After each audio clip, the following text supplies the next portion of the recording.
Hotep, this is Sister Thage with Freedom Now, a Saturday weekly Pan-African and Internationalist Affairs program. Freedom Now is focused on providing a critical analysis from a non-European capitalist perspective of issues and struggles facing Africa and African people. The perspective we provide is based on a class, gender, and national paradigm. That is, the rights of a people to self-determination without U.S. NATO interference. This perspective is censored in commercial and non-profit radio and media. So stay tuned for our agenda here at Freedom Now. So forth. But in a recent discussion with the Ethiopian community, in particular Danye, there was a lot of, historically, Ethiopia's 99% vote for the Democratic Party. But this year, there's a concerted effort in a number of states, Nevada, Virginia, and Ohio, to corral that vote, not just for Ethiopians, but supporters of Africa, in particular against dictatorships, to use that for political leverage on Obama and the Democratic Party, because the criticism being raised by Ethiopians and many Africans is that Obama's policies in Africa support genocidal dictatorships. Can we get a little background on that? We'll start with Brother Obeng. I'd like to welcome Brother Danye and our guest today. Thank you. Brother Obeng. Yes, dear. How you doing, my brother? And Dr. Getachew. Yes. How you doing, brother? Great. Can we get a context for the discussion in terms of the criticism of the Obama administration and the Democratic Party regarding their support of the government of Ethiopia, Meles Zenawi? Brother Obeng. Okay, thank you, Brother Diden. It's good again to have you, and thank you for inviting us and bringing these issues in the front lines. And also we thank Brother Daniel for helping in this, really making this possible, and also that having Brother Getachew on the other line, and to most of the listeners. I think that the issues we are really trying to raise today about Ethiopia, we are not just a group of people whining and saying Obama didn't do anything for us. Actually, I wanted to make it clear that we are not here to ask the American to free us. The main thing is we are asking not to be a roadblock, to be there on our way. We don't want them to be the roadblock to our freedom. And I want to emphasize that because the regime we have in Ethiopia is the autocratic regime, that one of the worst regime in Africa, where, for instance, a journalist would be accused of being a dictator, they pass a law to advocate for child rights, human rights, disabled rights. It's against the law in that country. So that is the government that really Obama is sustaining, or, this go back to George Bush, because since the war on terror, the Ethiopian government has been terrorizing their own citizens, and then asking tell the Western that, or especially the American, that we are here to fight on war on terror, which is George Bush pretty much tell Mallas to send the Ethiopian children, men and women, to go and die in Somalia in a war that they don't need to. So when Obama ran for election in 2008, he used the word change. We are looking for change, and we thought that change that he's looking for, that will apply to Ethiopia. And I want to bring that back again, that not in applying saying that he has to come and free us. There's no country that's been free by other nations, usually by the people of that land. People of Ethiopia, as you said, we've been fighting for a long time, and we want just the same freedom like everybody else. But when Obama ran for election, because he said that we will not stand with the dictators, we thought that he meant the word that, he was saying. But, he was elected. There were Ethiopians who came from Los Angeles to Nevada. There was Ethiopian who went from Washington to Michigan. There was Ethiopian who came from New Jersey to Philadelphia to volunteer for Obama. And that was because we thought that maybe Obama will change the law, they will change U.S. policy toward Ethiopia in such a way that, not to continue to pump these dictators to continue to suppress their people. But now, 3 years later, almost 4 years later, we thought that Obama is just like another politician. And what we are coming now to tell is to say that, look, we are actually here, and we have the power in our hand, and the power is the ballot. If Obama cannot do anything, there's no need of waiting our board. Okay, let me be more specific. Looking at it from United States government generally, the macro perspective, the Democratic Party specifically, the party perspective, on Obama, the president, on a human or personal perspective, what has the United States government done to provide a roadblock to Ethiopian people's freedom, their liberation? And it's an open question. Brother Danye. Well, I will start by saying this.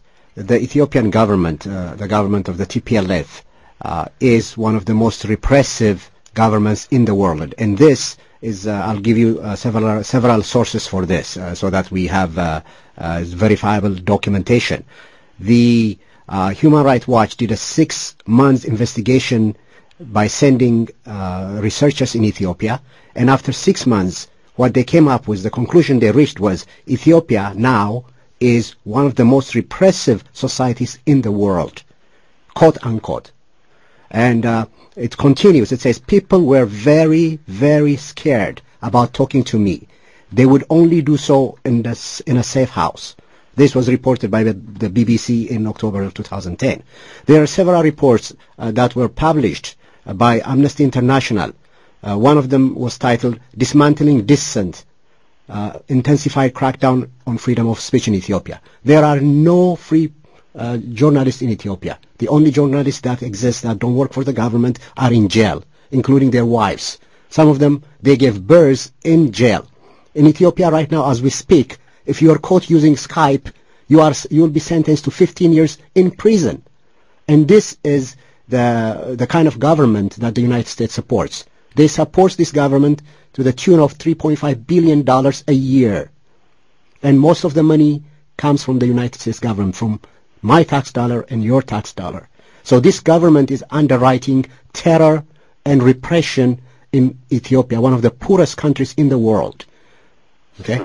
Dr. Getachew, in terms of a number of international economic magazines and statistics, they say that Ethiopia, of the 10 fastest growing economies in the world, 7 are in Africa. Ethiopia is listed as one of the top 7 growing economies in Africa. Can you give us some analysis on this paradox of Ethiopia being, at least in terms of World Bank, IMF standards, fastest growing economies in the world, yet according to Brother Daniel, some of the poorest people in the world? This paradox? Certainly. Thank you very much for the opportunity. And I really also thank my friends, Danye and Obang, for articulating the issue pretty well.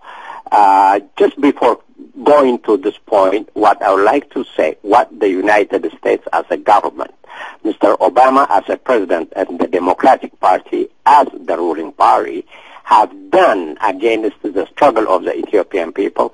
Primarily, it also comes to this issue of economics, meaning they are funding since 2005, where it is internationally roundly condemned for killing innocent, unarmed, peaceful demonstrators that were trying to get back the stolen votes of the people, were cold-bloodedly murdered.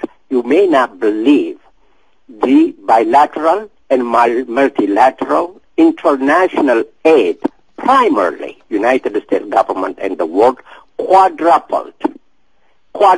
It grew 4 times, whereas actually Amnesty International, Human Rights Watch, and even the branch of the U.S. government, the State Department, actually that is facilitating this kind of a relationship, has reported on its annual human rights report that this government is undemocratic and that it is very heavy-handed in its dealings with the opposition. Despite this, the financial assistance that is going to this government from this country, my tax money, your tax money, going to the pocket of this hoodlums, thieves, who are on the higher list of international illicit, illegal fund outflow, as reported by the Global Financial Integrity. It goes into their pocket, and at the same time, it enables them to suppress and oppress the Ethiopian people, kill people in Gambela, in Ogaden, in the southern regions of Ethiopia, and elsewhere, wherever there is a resistance. The U.S. government has been facilitating this with its economic, political, military help. This is what this administration has done to Ethiopia. Now, coming back to your question on this economic issue, actually, these international magazines, the World Bank, the IMF, and any other economic institution that writes reports on Ethiopia is getting its figures and numbers from the government that is repressing and looting the country. These are manufactured data. what an economic development of a country is measured by the living standard of its people. Okay, what does the living standard of the Ethiopian people show? Well, what it shows is that now, after 20 years of the rule of this regime, the number of, or the percent of the Ethiopian population that is going or living on foreign aid has doubled from 10% to 20%. Now, this is, again, not my fabrication. The report of Africa's Development Bank itself, okay, in 2002 reported that Ethiopia contributes only 1% of the Africa's GDP, whereas actually it is the second largest populous country in Africa. Now, despite that, let's go to the Oxford University Multidimensional Poverty Index report. That keeps Ethiopia at the bottom of the ladder globally, only better than Niger, the second poorest country in the world after 21 years of this regime. If we have experienced this inflated figure of development or growth rate that is in double digits, actually our economy should have quadrupled this time in the last 20 years. Even if I take only the last 10 years, it should have doubled twice by the rule of what we call 72 divided by the percent of growth. By the percent of growth we are given, that is in excess of 12%, the Ethiopian economy should have quadrupled 2 times, 6 years for one round. And all what we see are high-rise buildings in the capital city and some lookalikes of infrastructure developments only to captivate the eyes of the international donors who are pumping money into Ethiopia, and this money going into the pockets of the wretched or just bad guys who are beefing their accounts in international banks like in Malaysia, London, and New York.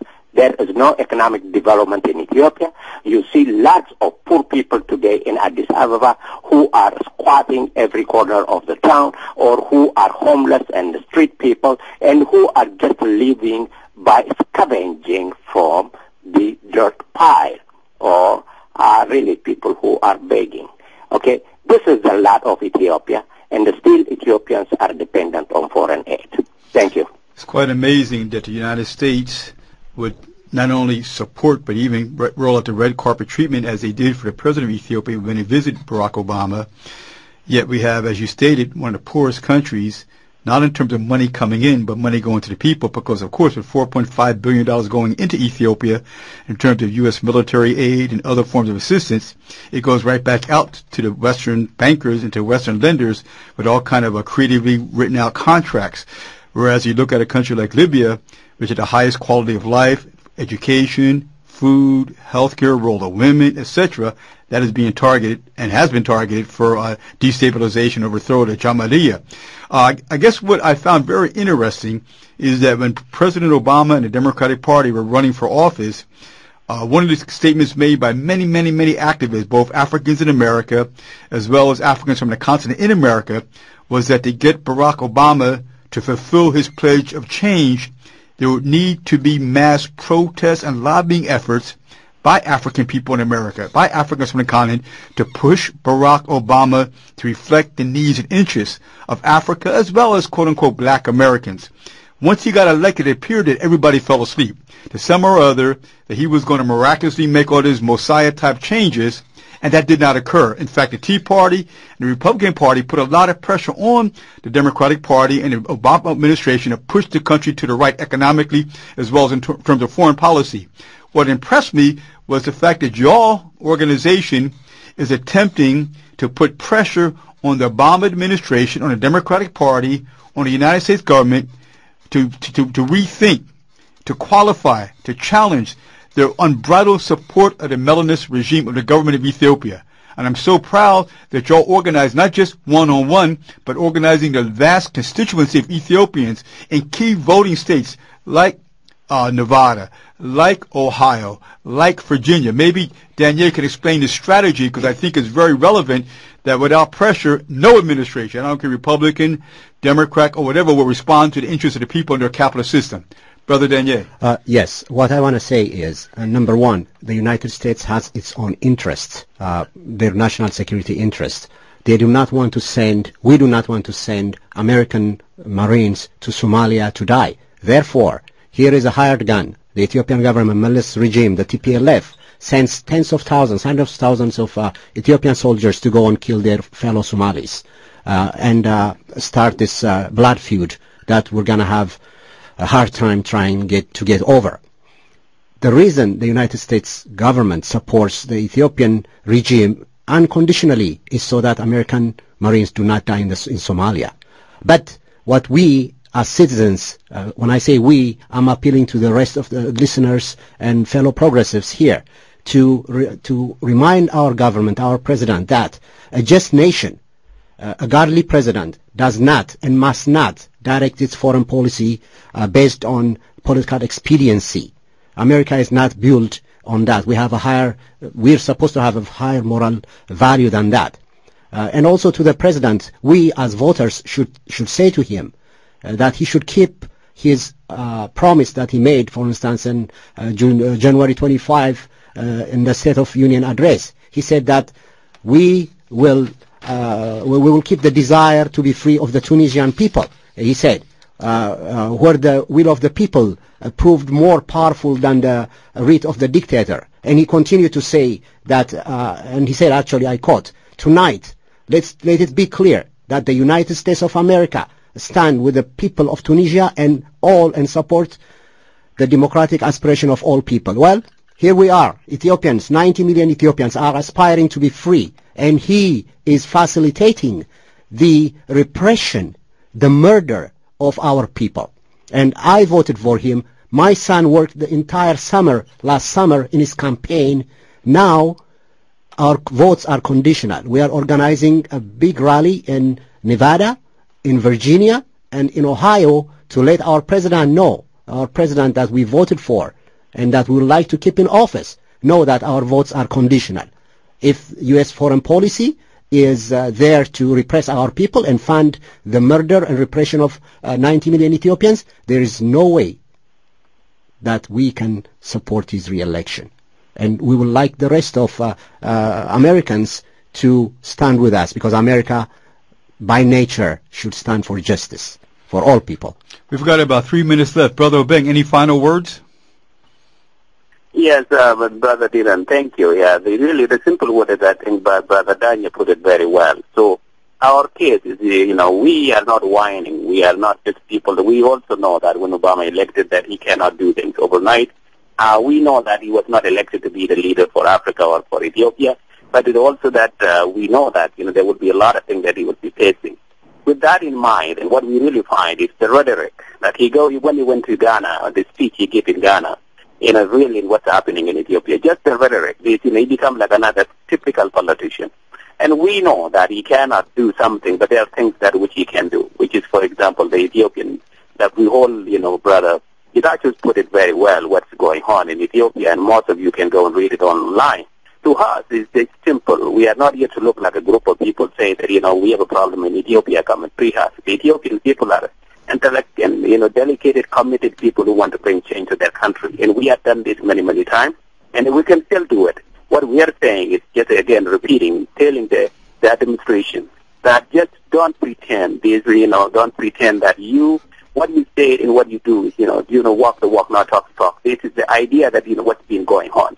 I think that Daniel put it that, there are many, many Ethiopians in Washington. So we are ready to do what we can for ourselves and to remind the Democrat, to remind the Obama administration that, we are here to do what we think is right for us. Okay, we've got to wrap up. I'd like to thank Brother Obang, Dr. Getachew, and that Brother Daniel have the final words in terms of guiding those in the listening audience who want to get involved.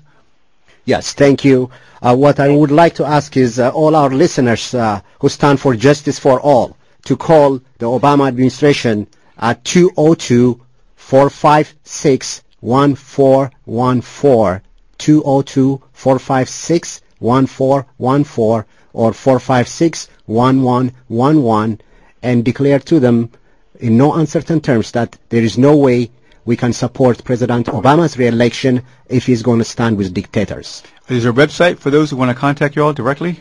You can email me at the number 4 ruleoflaw@gmail.com. The number 4 ruleoflaw @gmail.com. 4 ruleoflaw@gmail.com. Exercially, thank you very much, comrade. Thank you so much, my friend. Thank you, Brother Obeng. Thank you, Dr. Getachew.